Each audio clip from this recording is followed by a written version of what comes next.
Olá, pessoal, sejam bem-vindos ao Gerações Criativas, o seu podcast que não tem idade, ele tem histórias. E hoje, eu, Elisa, estou recebendo aqui um casal inspirador, o casal Super, que tem uma história incrível de conquista, são feras naquilo que fazem, tecnologia é com eles mesmo.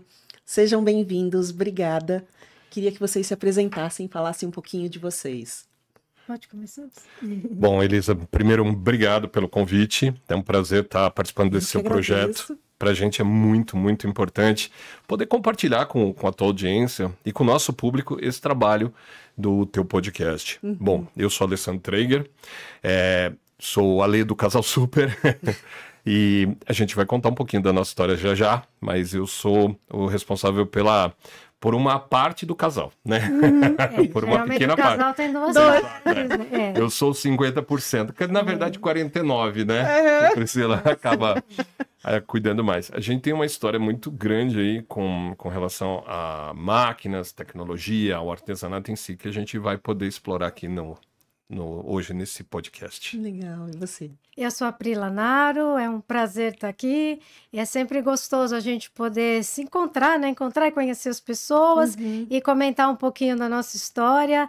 Realmente, a gente conquistou muita coisa, algumas coisas foram mais fáceis, outras nem tanto, mas a graça é essa, né? É a gente continuar trabalhando e a gente nunca sabe o que tem pela frente, né? Eu acho que a graça realmente é essa. É a gente ir atrás, conquistar coisas novas, conhecer coisas novas também e poder vir aqui compartilhar com vocês, né? É uma delícia ter vocês aqui, assim, vocês estavam falando que são formados em jornalismo, Sim. né? Isso há pouco tempo atrás. Nossa Senhora, faz pouco tempo. Do tempo pré-internet, quando os dinossauros estavam na face da Terra caminhando ainda, basicamente isso. Não, mas você sabe, pra gente, assim, não parece que faz tanto tempo, né? Não. Quando a gente vê essa galera aí, esse pessoal que nasceu nos anos... Quando a gente fala anos 2000, não faz tanto tempo pra gente, né? Piscou. Então não parece que faz tanto tempo assim, não. E assim, a vivência, ela é boa, né? Ela é gostosa, porque, pensa, nós somos uma geração que vivemos do analógico, né? Passamos para a tecnologia e o avanço da tecnologia da informática. Exato. Então, assim, a adaptação a isso, ao mercado, né? Vocês trabalhavam com o quê antes da internet? Bom, na verdade, assim, antes da internet, eu tive vários empregos, trabalho desde os 13 anos, mas eu me encontrei mesmo com meus 20 e pouquinhos, né? Quando eu comecei a trabalhar no mercado editorial, né? E aí sim, para mmim foi bem bacana, foi uma carreira rápida também, né? Eu trabalhei na segunda maior editora de games do Brasil, no caso CD Expert. Era uma revista que você encontrava em qualquer lugar, encontrava no mercado, encontrava em papelaria, qualquer lugar tinha. Era que nem, sei lá, que nem chocolate. Onde game ainda era CD. CD. A revista era baseada no começo da tecnologia do CD.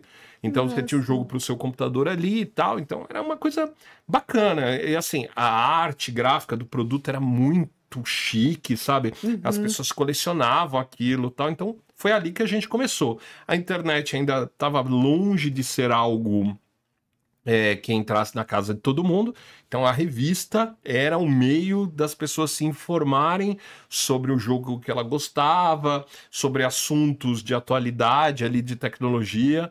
Então foi ali que eu comecei e a Pri também.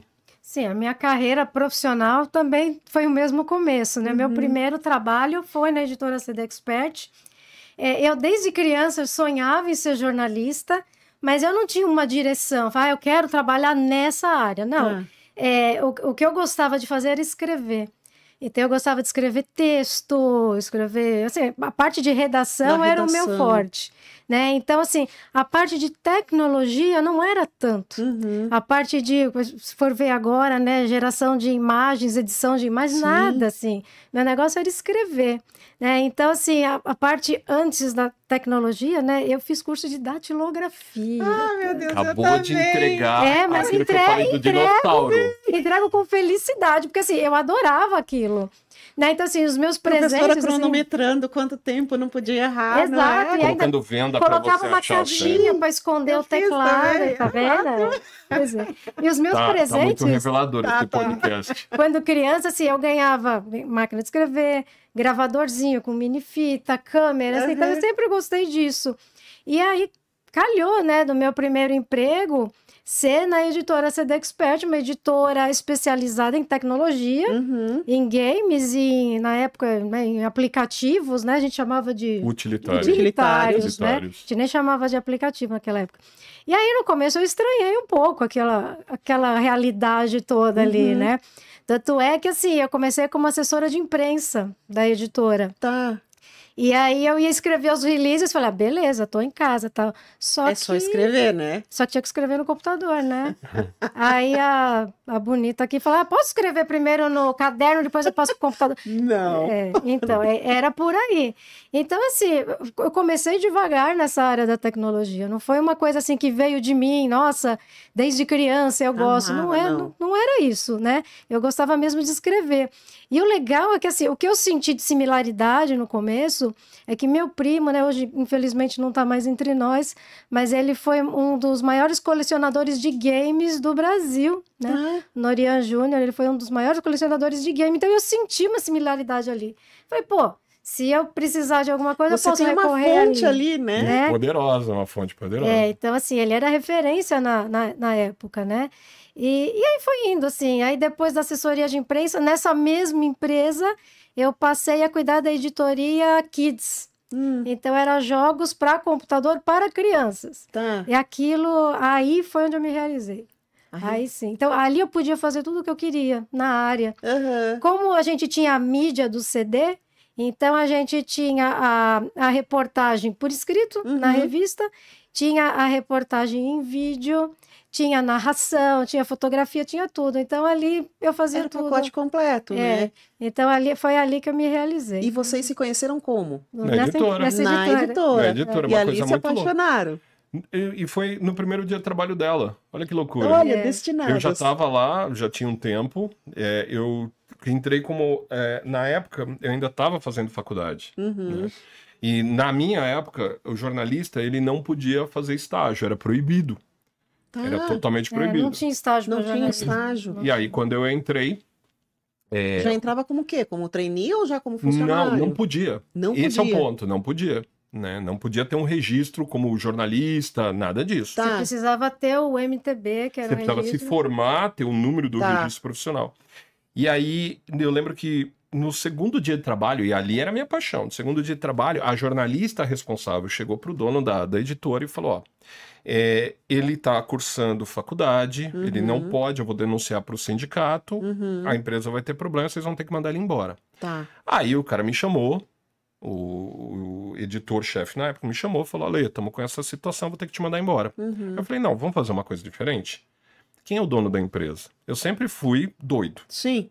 Falei, posso falar com o dono da empresa? Mas você tá no seu segundo dia de trabalho, você quer falar... Abusado. Não, deixa eu só falar com ele, deixa eu fazer uma proposta pessoal para ele, porque isso aqui é minha paixão.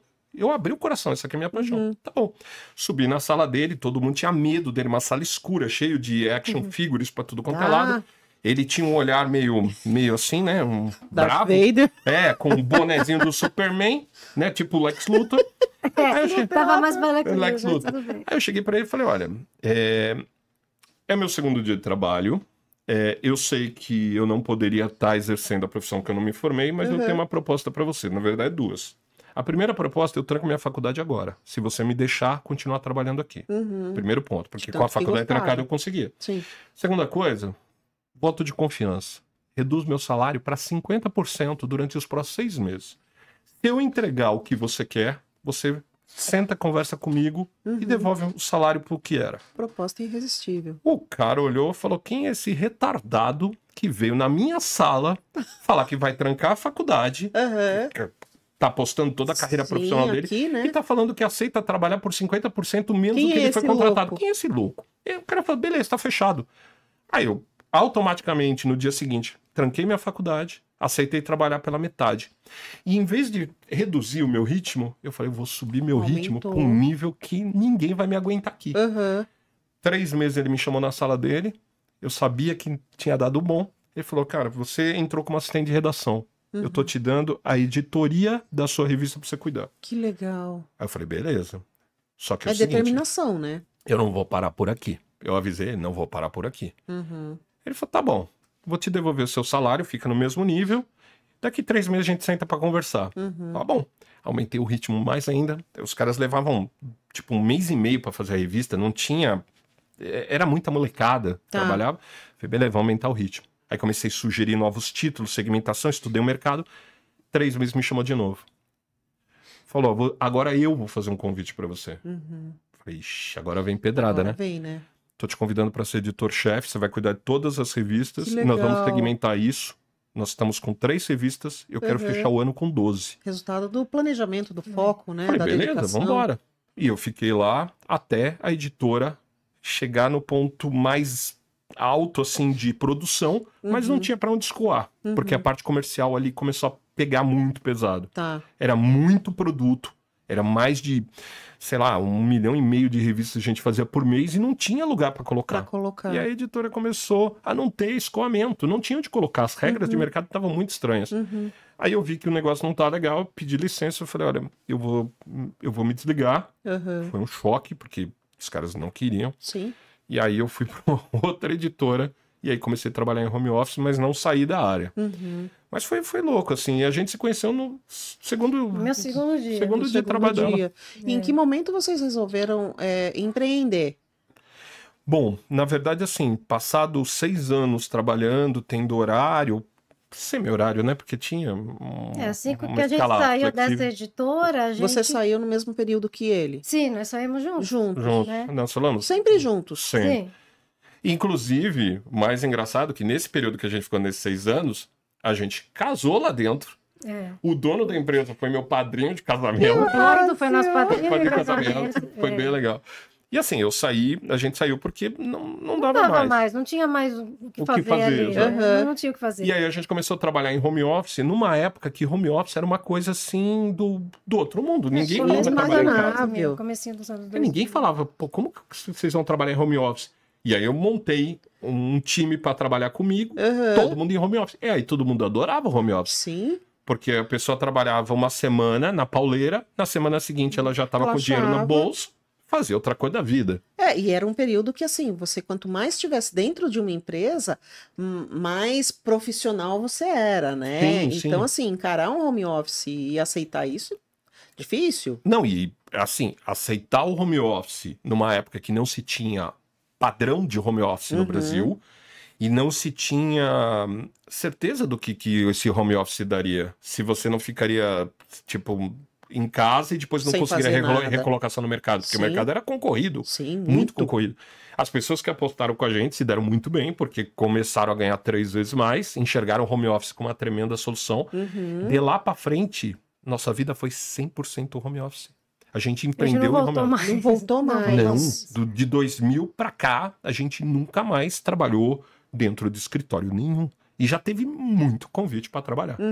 E não queremos. Então a gente era praticamente recém-casado, a gente morava num apartamento pequeno e trabalhava, morava dentro desse Fazia apartamento. tudo no apartamento. Então era um terceirizava quarto tudo. pequeno que aí a gente tinha 2 computadores, um para mim, um para ele, e era assim, 24 horas por dia. E foi assim que a gente pagou o apartamento, foi assim que a gente comprou o nosso carro, foi assim que a gente viajava a cada 6 meses para tirar férias, e deu muito certo.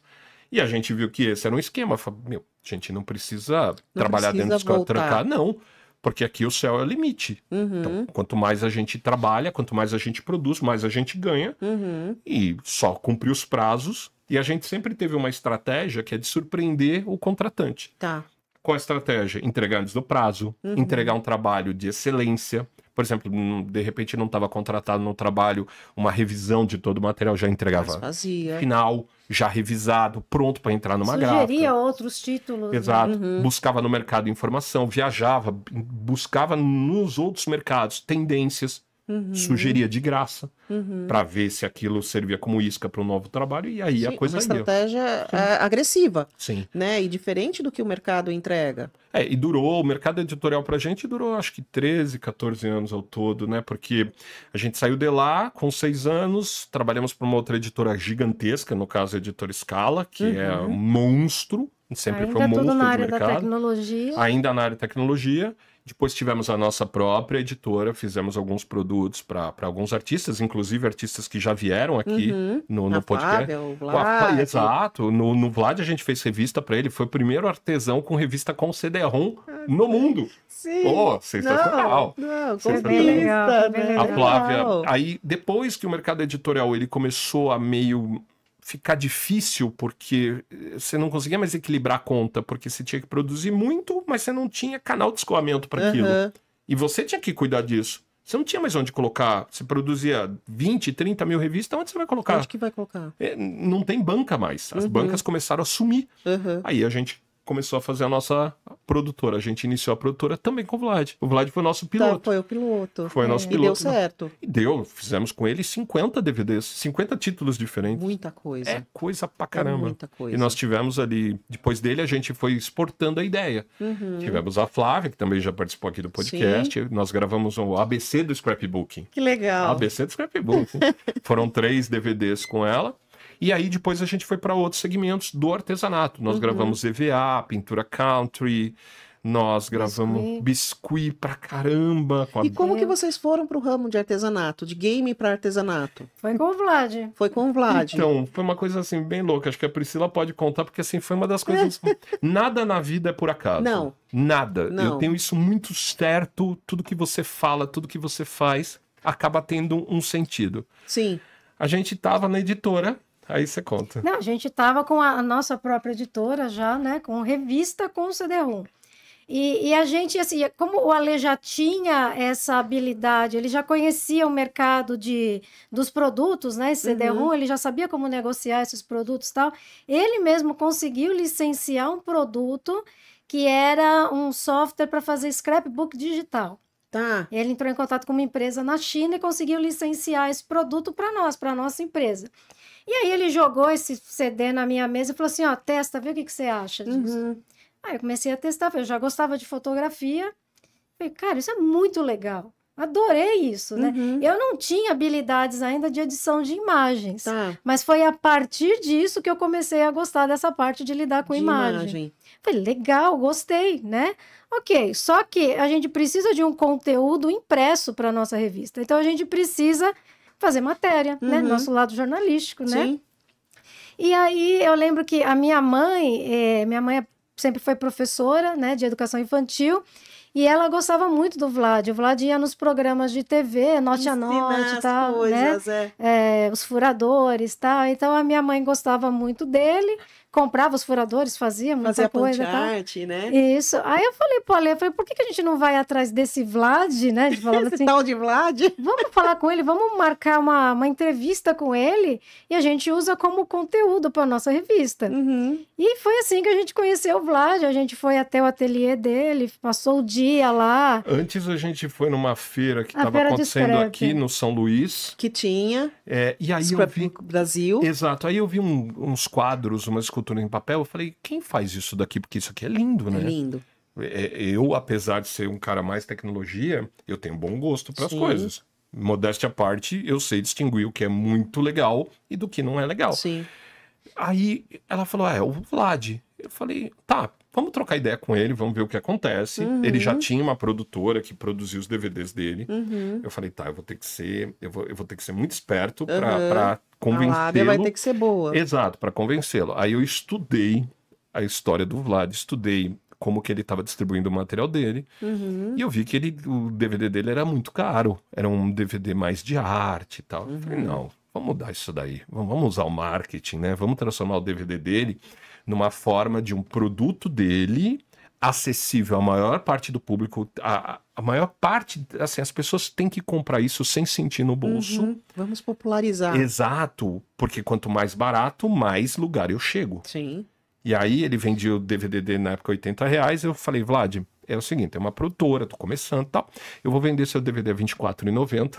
Ele não acreditou. Ele falou, cara, como que vocês vão fazer isso? Mas calma, você vai vender muito mais do que você vende. Hoje, se você vende, sei lá, 100 DVDs, a gente vai vender 1.000 DVDs porque o preço vai compensar.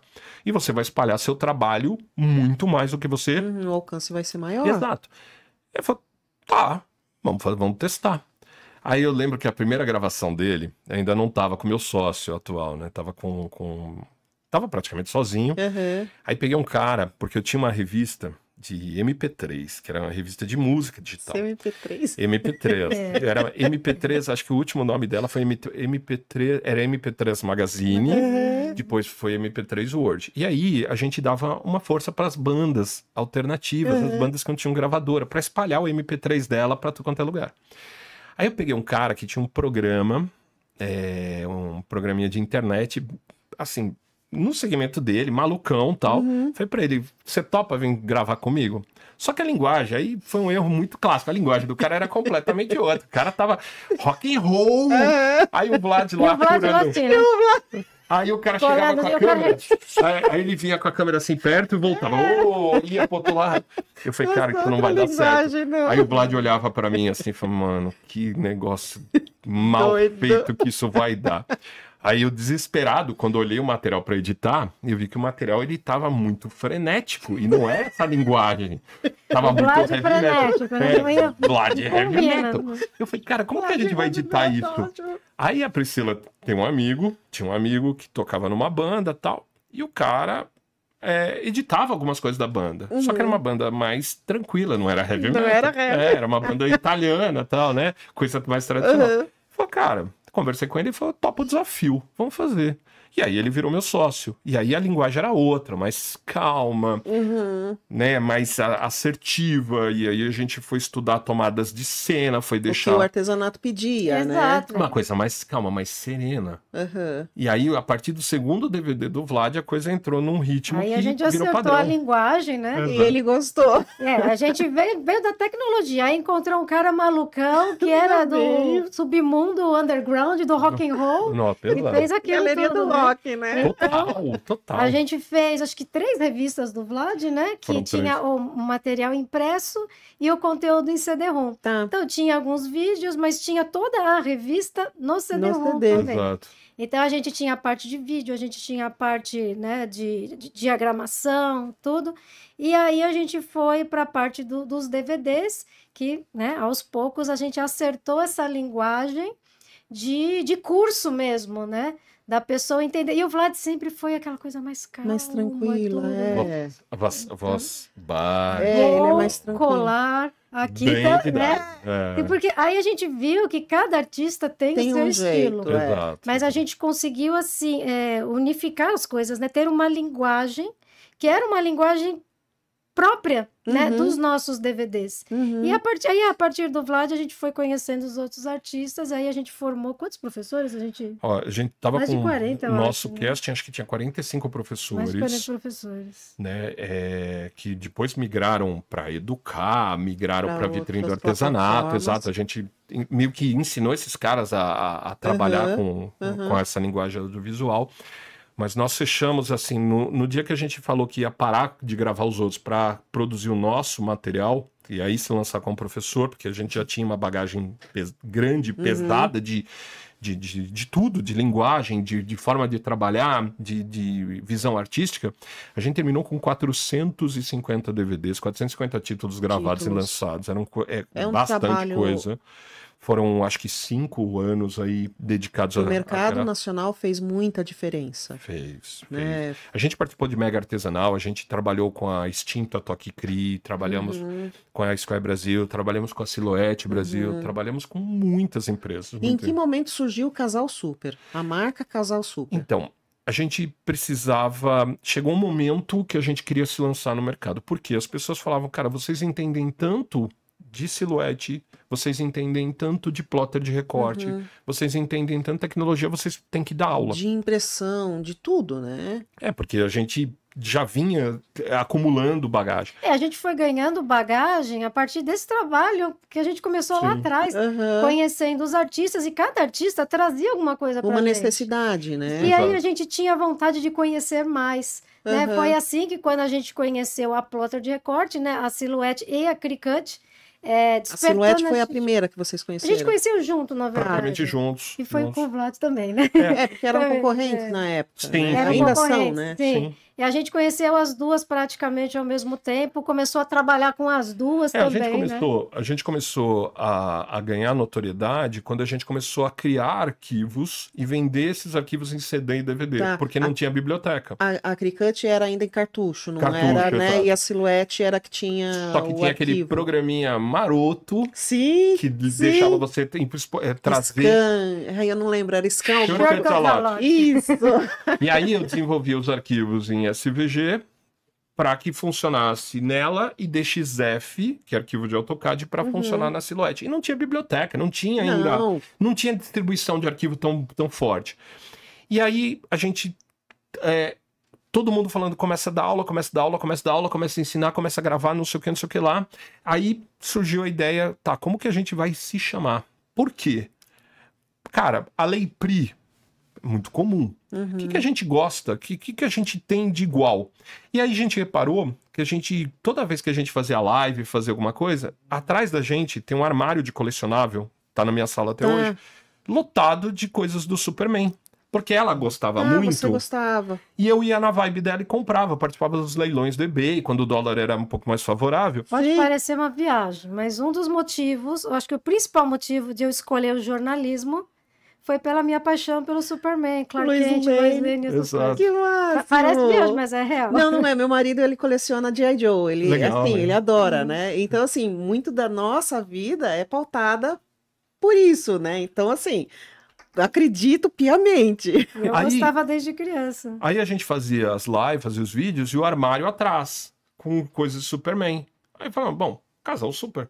Na verdade começou como Super Silhouette, porque a gente se lançou mais, porque a Silhouette sempre foi mais popular no Brasil, né? Sim. Então a gente começou a dar aula de Silhouette, e aí um belo dia eu estava no meu ateliê cortando coisas, cortando vinil e tal, e aí eu olhei para minha máquina, eu estava fazendo uma decoração do Superman, eu olhei para a Silhouette e falei, super Silhouette, vou colocar ali, Pronto. Super Silhouette. E coloquei, tirei uma foto e postei, né? O Facebook tava no comecinho ainda, né? E eu escrevi assim, ela também é super. E aí ficou, super. Aí ficou Super Silhouette. E aí depois, quando a gente começou a trabalhar mais, assim, mais pesadamente, vamos dizer assim, com Cricut também, com outras máquinas, a gente entendeu que não podia ficar só Super Silhouette. Porque reduziria, né? Exato, tem outras plotters, né? E aí algumas pessoas ainda chamavam a gente de casal Silhouette. Eu falei, gente, casal, super, Silhouette, fica casal super que fica mais fácil. Não, adorei. E foi. Assim. E pegou. A gente começou a dar aula, fazia os brindes das aulas. Por exemplo, se pegar lá no Facebook, nos primórdios, a gente etiquetava como que chamava o biscoito? O Clube Social. O Clube Social, a gente mudava a embalagem dele, botava uma etiqueta, cada casal super neles, na água. Então água. E aí as pessoas começavam a associar e beleza, vamos embora. E pegou e funcionou. Ficou até hoje. As pessoas procuram vocês como casal super. Sim, quando a gente dá palestra em evento, alguma coisa assim, é como mesmo casal super. Mesmo quando é outro setor que não de artesanato, por exemplo, a FESPA, né, que vocês participam. Casal super. E na FESPA, até como embaixador, apesar deles terem contratos separados para mim e para ela, né? É sempre como casal super, ambos. Então é uma coisa não muito importa louca. Que o contrato é separado. Não, acaba sendo PRI do casal super, a lei do casal isso super. É até legal a gente tocar no nosso da FESPA, né? Essa forma como eles tratam o casal, mas como eles valorizam cada um dos profissionais. Isso é muito bacana, isso eu acho muito bonito. Isso que faz a gente gostar tanto assim de trabalhar com eles, essa valorização que eles dão, não só para o casal, mas individualmente. Isso eu acho muito Eles legal. valorizam a expertise de cada um, né? Exato, porque por mais individual. que vocês tenham crescido juntos na profissão juntos, né? Caminhado pelo mesmo caminho, cada um tem uma habilidade. Exato. A gente divide bem. A Priscila é a mente criativa, eu colaboro um pouco, mas eu sou mais talvez o marketing e a pessoa que arrisca mais. A Priscila é muito pé no chão. Eu sou uma pessoa que se arrisca muito mais. No chão no sentido de, né? Sim. Não, tem que equilibrar. Da parte comercial, tá? Mas as viagens nas ideias... Na parte da criatividade, ela vai solta. Quando a gente fala de business, de negócio, aí eu acabo assumindo. Aí precisa segurar, porque senão... Aí eu assumo. Surta. Aí eu dou uma assumida nessa parte. E assim, no operacional, na parte técnica, a gente compartilha muita coisa. Às vezes eu tenho uma visão muito técnica sobre uma coisa, ela tem uma visão artística, e às vezes esse conjunto dá um samba muito bom. Muito bom. Né? Por exemplo, hoje, como... É isso que eu ia falar, hoje com inteligência artificial. Então, Perfeito. assim, essa união deve ser incrível, deve ser enlouquecedora, né, no trabalho. Porque assim, a Priscila, ela tem se destacado na inteligência artificial há 5 anos, até a própria FESPA enxergou isso. A Priscila, ela tem traduzido a inteligência artificial para algo que funciona. Por exemplo, a gente vê muita com a inteligência artificial, fala, dá para fazer texto, dá para fazer isso, dá para fazer imagem e tal. Mas e a aplicação? Sim. Cadê a aplicação? Sim. Né? Hoje que a gente está vendo que as pessoas estão aplicando mais. A gente aplica já há 5 anos. Então, quando a gente foi, há 2 anos atrás, no programa do Rogerinho, quando a gente foi no Mulher.com, quando a gente foi no programa da Nani, falar de inteligência artificial numa área de artesanato, as pessoas falam, cara, espera lá, né? São doidos, né? De onde saíram esses doidos? Não, porque as pessoas, assim, no primeiro momento as pessoas se assustam, né? Porque acho que a inteligência artificial, primeiro, tá enganando as pessoas porque não é aquilo, que não é real. Ou segundo, porque vai tirar o trabalho do design. Não, mas é mais uma ferramenta para te auxiliar no tempo. E é isso que a gente vem aí, né, explicando em todas as oportunidades que a gente tem, que a inteligência artificial é uma ferramenta poderosíssima. Sim. É interessante demais e muito gostoso de trabalhar, né?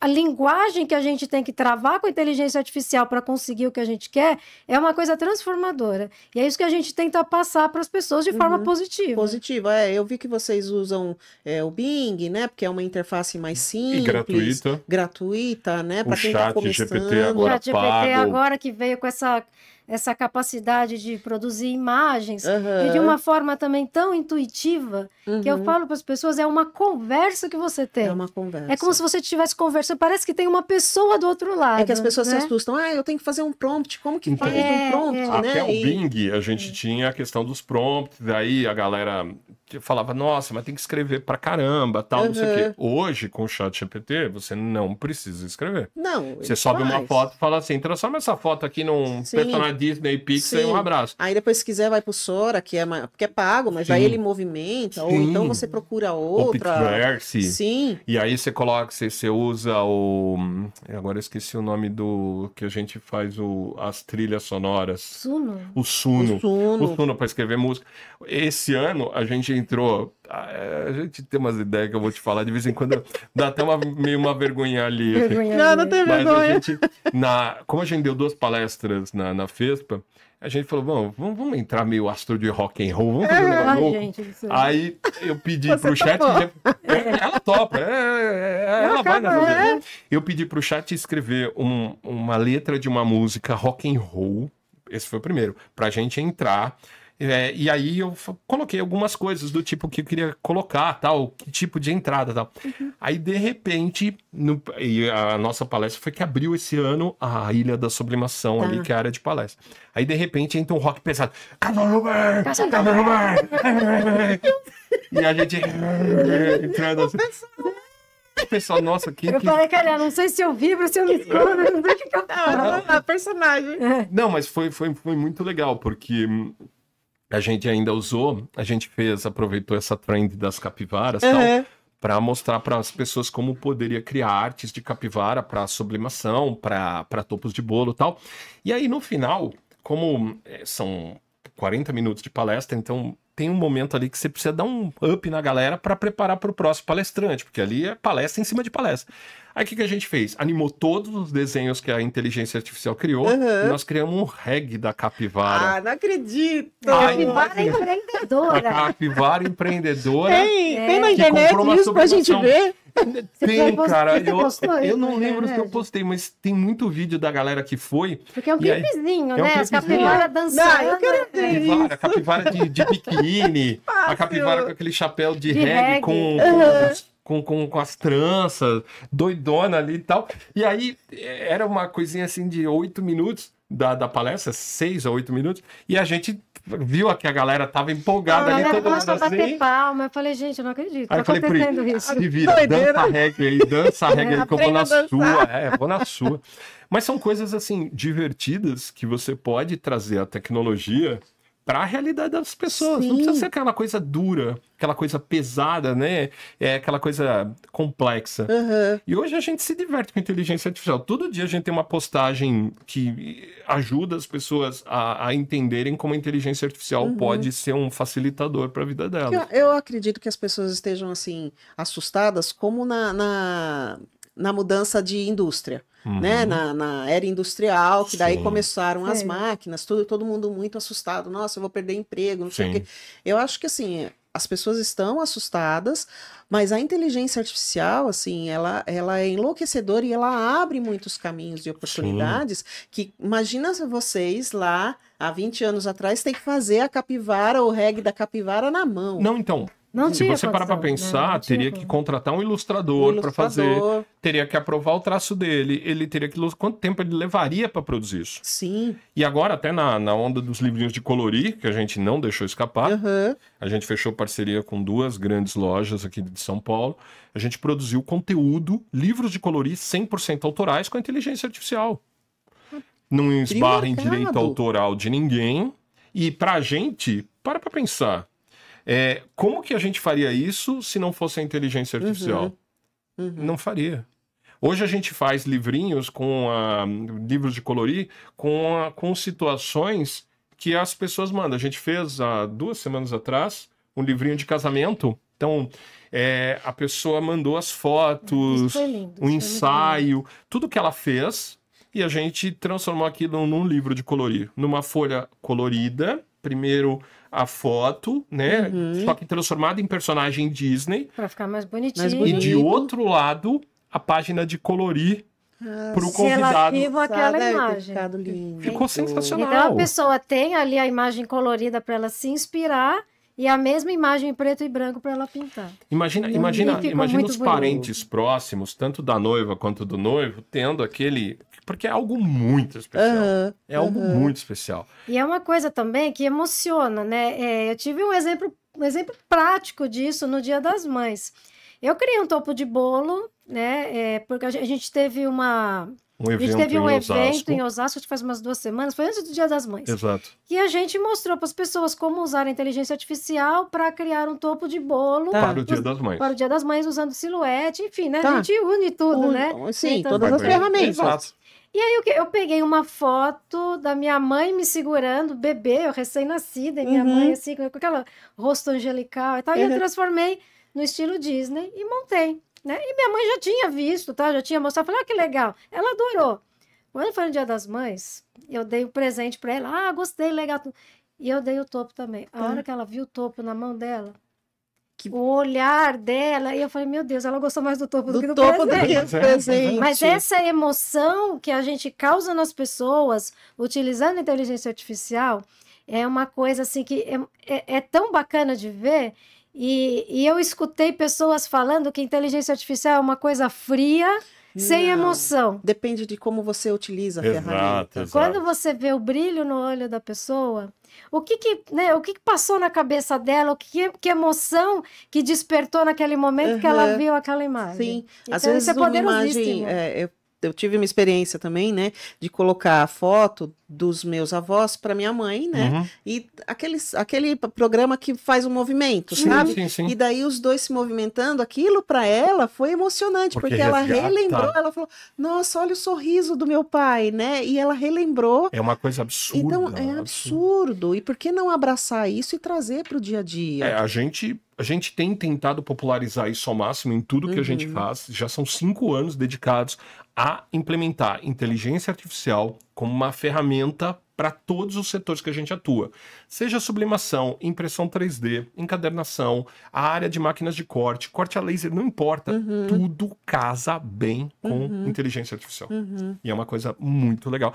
E a cada dia tá mais fácil, tá mais legal, mais divertido. Tá mais divertido, você vê a definição, já não tem mais aqueles erros. Antigamente você mandava gerar uma imagem, você tinha que escrever um prompt gigantesco, aí você ia olhar, por exemplo, a mão ou os pés, tinha 70 dedos em cada mão. 6 dedos, 3 braços, era assim. Não, era muito bizarro. Era terrível. Né? Hoje é tudo simples. Hoje tá mais fácil. É muito divertido. E é isso que eu acho que é a essência, que eu acho que todo artesão, todo artista tem que ter, né? E o público que segue vocês abraça bem? Vocês encontram resistência? Cara, é muito difícil encontrar resistência. Muitas vezes é um pouco, talvez, mais complicado você explicar que aquilo foi feito daquela forma. Porque às vezes a coisa é tão simples e a pessoa acha que é muito complexo. Tem essa. Aí a única resistência que a gente encontra o nosso objetivo é sempre traduzir. Eu brinquei com o presidente da FESPA do Brasil, que a gente faz o papel de ponte entre mundos. Porque o nosso papel principal, e isso vem da era do jornalismo, é tentar traduzir situações para levar uma pessoa deste lado para este lado, a atravessar. Então, quando a gente mostra um topo de bolo feito na inteligência artificial, a pessoa fala, nossa senhora, isso é difícil, vou perder meses. Onde eu vou conseguir essas imagens? Eu vou ter que comprar essas imagens. Quando você faz uma live e mostra que em 2, 3 minutos a inteligência transformou a foto num personagem Pixar e a silhuete, por exemplo, uma plota de corte, já cortou e você só tem que colar, a pessoa já dá aquele alívio. Ufa, eu consigo. Agora dá. Mas lógico, tem sempre a resistência. O novo sempre vai ser mais complicado para as pessoas, mesmo que você simplifique. E aí que entra, na minha opinião, os bons profissionais, que são as pessoas que vão traduzir o complexo, e esse é o papel de um bom professor, em algo simples, algo que a pessoa possa entender. Aquele que gosta de ensinar. Exato. Né? E vocês têm essa característica. Acho que a gente tem 2 características. A gente gosta de ensinar, a gente sente prazer em ensinar. E 2, eu não tenho nenhum, e isso a Priscila tem também, a gente não tem nenhum problema em compartilhar informação. Se eu sei que o caminho é esse, eu vou te dar o caminho certo para você trabalhar. Eu não vou vender metade da informação para te vender um curso. Muita gente fala, pô, Alice, você podia estar milionário vendendo curso. Mas eu acho que antes de vender curso, eu preciso que as pessoas entendam o nosso grau de transparência. A gente brinca que a gente é muito transparente, que parece um vidro, aquele vidro limpinho, que você vê do outro lado. Eu não me importo. Eu prefiro que a pessoa me enxergue, que mande uma mensagem para ela, eu estou precisando fazer isso, como que eu faço? Às vezes eu abro o jogo, eu poderia vender curso. Eu vendo meu curso, mas eu prefiro que a pessoa primeiro confie.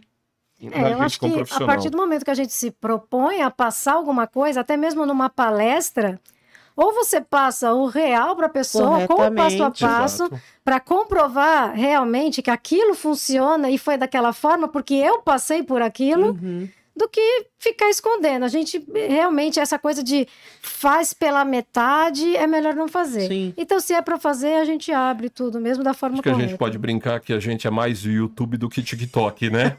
Que eu não vou chegar a fazer... Olha a caneca! Pronto, a caneca virou. 30 segundos, a caneca virou. Eu quero ensinar a pessoa a fazer. Exato. Adorei. Não é? Adorei. Profissional YouTube. Um profissional YouTube. É melhor. E assim, vocês estão há quantos anos juntos? 20 juntos, 26. Eu ia falar 22. Eu ia roubar. Né, que a gente se conhece, tem 26. De casamento, vai fazer 23. Não, mas desde o começo, né? 26 anos é essa caminhada. Sempre trabalhando juntos. Sempre nunca trabalhando separados. juntos. Sim. Desde 99. E uma coisa que eu percebi de vocês é que, assim, o pensamento é muito parecido. Então, a busca pela excelência, a busca pelo constante aprimoramento, desenvolvimento. A diferença é que a Priscila é chata e eu sou legal. É basicamente assim. Então, a diferença Priscila, é que eu tenho que aguentar esse tipo de coisa e ele não. Funciona assim, tá vendo? Tá vendo? Mas bem por aí, resumidamente é isso. Né? E para quem tá assistindo, ouvindo vocês, acho que assim, esse podcast foi muito rico de informação. Vocês uma viagem no tempo também, vocês têm uma história, assim, maravilhosa. Para quem está começando, que olha lá uma plotter, né, não sabe qual a plotter vai escolher, ou qual caminho vai seguir, vocês percorreram por vários caminhos, né, até chegar onde estão. Qual a dica, ou o que vocês falariam para uma pessoa que hoje está começando nesse ramo, no ramo que vocês atuam? Bom, primeira dica é tomar muito, muito cuidado com quem você escuta e está te orientando. Porque hoje nós temos, e eu assim, não quero parecer mal educado, mas influenciador é uma coisa, professor é outra. Influenciador, ele vai te vender uma ideia, vai te vender um produto, e ele não está preocupado se a ideia te serve, se a ideia te sustenta. Um bom professor, e eu acho que é isso que sustenta esses 20 e poucos anos que a gente está no mercado, um professor, ele vai te dar o caminho e ele vai estar lá do seu lado para compartilhar alegrias e tristezas, erros e acertos. Então eu acho que a primeira dica é prestar muita atenção em quem você está seguindo, quem você está ouvindo. Porque tem muita gente que é maravilhoso, uma alegria, até te vender o produto ou te vender o curso. Depois, meu amigo, some. O cara põe uma equipe para te atender, que nada mais é do que, às vezes, o marido. Ou um chatbot. Exato. E aí você nunca vai poder tirar suas dúvidas e você não vai chegar em lugar nenhum. Então, sempre tomar cuidado. E eu acho que a outra dica é sempre observar e se preparar. Observar para onde vai o mercado e se preparar, porque você pode seguir naquela correnteza, mas uma hora o fluxo pode mudar de lugar. E você tem que estar preparado para mudar. Você vê, a gente começou com CD-ROM para a internet, foi para DVD para a internet, entrou na internet, continuou trabalhando, trabalhando com plotter de recorte, mas foi agregando conteúdo. Então você tem que sempre estar preparado para aumentar, sempre agregar. Você não precisa abandonar. Você sabe fazer algo, você pode fazer aquele algo cada vez melhor e se atualizar. O que você não pode é falar assim, não, isso aqui é o que eu faço, eu só sei fazer isso, é só isso que eu vou fazer e as pessoas que aceitem. Não vai funcionar. Você tem que fazer isso muito bem, mas se as pessoas não querem isso e querem, de repente, isso, você tem que estar pronto para se adaptar.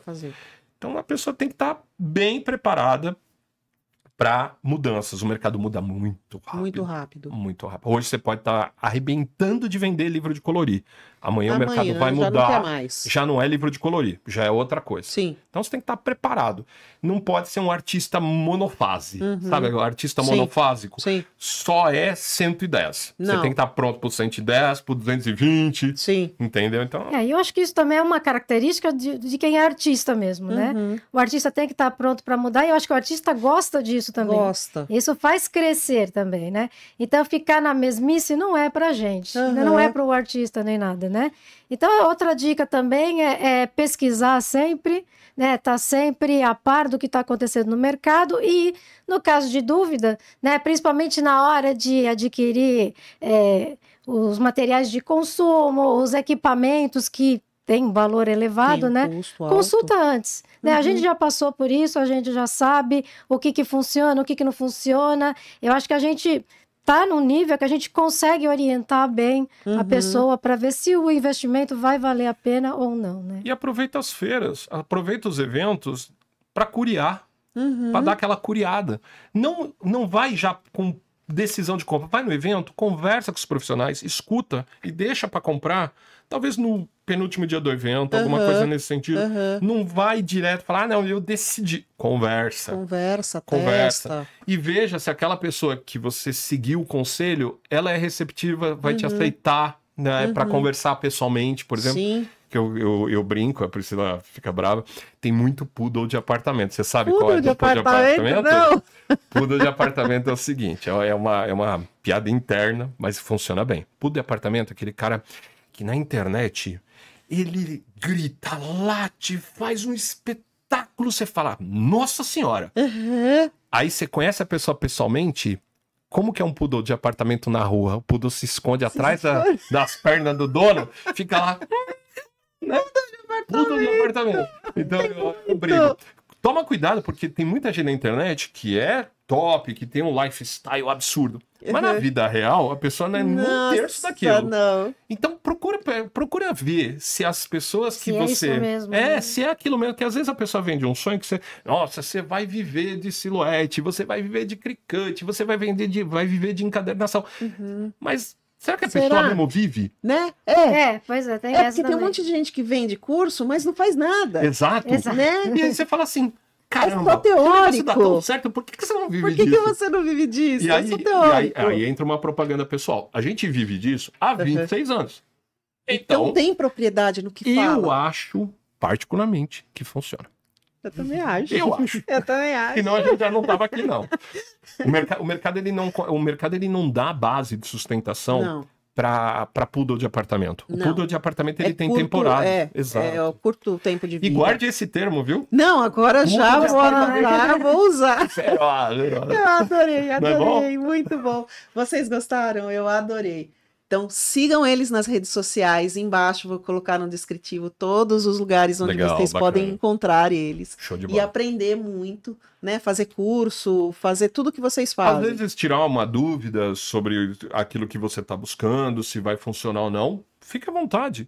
Lá no nosso site tem um contato que cai direto no meu WhatsApp, não é equipe, não é chatbot. Tá, é você. É direto. A gente trabalha com inteligência artificial, mas Mas não é. Mas a inteligência é natural. A inteligência é natural, exato. Tem os bonequinhos da gente aqui, que eu fiz os desenhos, mas quem atende é a gente mesmo, gente, tá? é legal. Manda pergunta, a gente vai atender, a gente sempre atende todo mundo. Então, vai nas feiras onde a gente tá lá, bate. Próxima papo. feira, Próxima feira. Mega. Antes, a gente Agora, tem né? uma participação relâmpago na Mara Cakes, que é aqui no Expo São Tá. Paulo, no dia. 29 e dia 30 de maio. Eu não sei se o podcast já vai ter ido ao ar ou não, Já. mas ok, tem essa oportunidade. Depois tem a Mega Artesanal e depois tem a Future Print. Ah, legal. Encontrem eles lá. Obrigada, viu, gente? Eu que agradeço. Muito obrigado. Deus, bate-papo. Ai, também Espero que a gostei. audiência tenha ficado com a gente até o final. Não é? E aí, usa a palavra Eu lá no faria. nosso chat. Poodle de apartamento, pra gente Hashtag saber que vocês poodle de ficaram. apartamento. Não é? Hashtag ótimo, Boa. obrigada. Tchau, gente. Valeu.